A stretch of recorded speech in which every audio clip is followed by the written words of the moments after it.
നമ്മുടെ medical science എന്ന് പറയുന്നത് ഒരു 100% പെർഫെക്റ്റ് ആയിട്ടുള്ളൊരു സയൻസുമല്ല. ഡോക്ടർമാർ എന്ന് പറയുന്നത് ദൈവങ്ങളുമല്ല.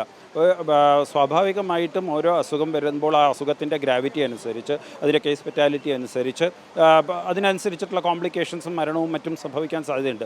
ഏത് രോഗിയെ ചികിത്സിക്കുമ്പോഴും ആ രോഗി പൂർണ്ണമായിട്ടും രോഗവിമുക്തനാവണമെന്നും ആരോഗ്യവാനാകണമെന്നുള്ള ഒരു ബോധ്യത്തോടെ തന്നെ, ആ ഒരു ആഗ്രഹത്തോടെ തന്നെ, ആ ഒരു വിശ്വാസത്തോടുകൂടി തന്നെയാണ് ഏതൊരു ഡോക്ടറും ഒരു രോഗിയെ ചികിത്സിക്കുന്നത്. മെനിഞ്ചോഎൻകഫലൈറ്റിസ് എന്ന് പറയുന്നത് വളരെയധികം മരണനിരക്ക് കൂടുതലുള്ള ഒരു അസുഖമാണ് എന്ന് നമുക്കറിയാം. പക്ഷേ നമ്മുടെ സംസ്ഥാനത്ത് ആ അസുഖം ഡിറ്റക്ട് ചെയ്യപ്പെടുന്നുണ്ട്.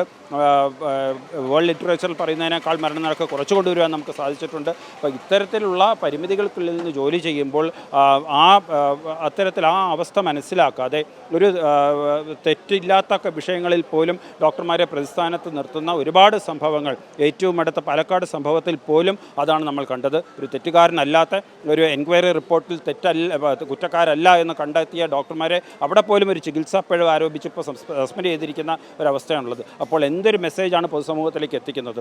ഡോക്ടർമാർ ചികിത്സാ പിഴവ് നടത്തുന്നവരാണ്, കൃത്യമായിട്ട് ചികിത്സിക്കാത്തവരാണ് തുടങ്ങിയ ഒരു തെറ്റായിട്ടുള്ളൊരു മെസ്സേജാണ് പോകുന്നത്. അതും ഇത്തരത്തിൽ സംഭവങ്ങൾ ആവർത്തിക്കുന്നതിന് കാരണമാകുന്നുണ്ടോ ഈ വിചാരണ എന്നുള്ളതും കൂടി കേരളത്തിലെ പൊതുസമൂഹവും മാധ്യമങ്ങളിലൂടെ എല്ലാവരും മനസ്സിലാക്കണം എന്നുള്ള വിനീതമായിട്ടുള്ള ഒരു നിർദ്ദേശം കൂടി അവസരത്തിൽ വെക്കാൻ ആഗ്രഹിക്കുന്നു.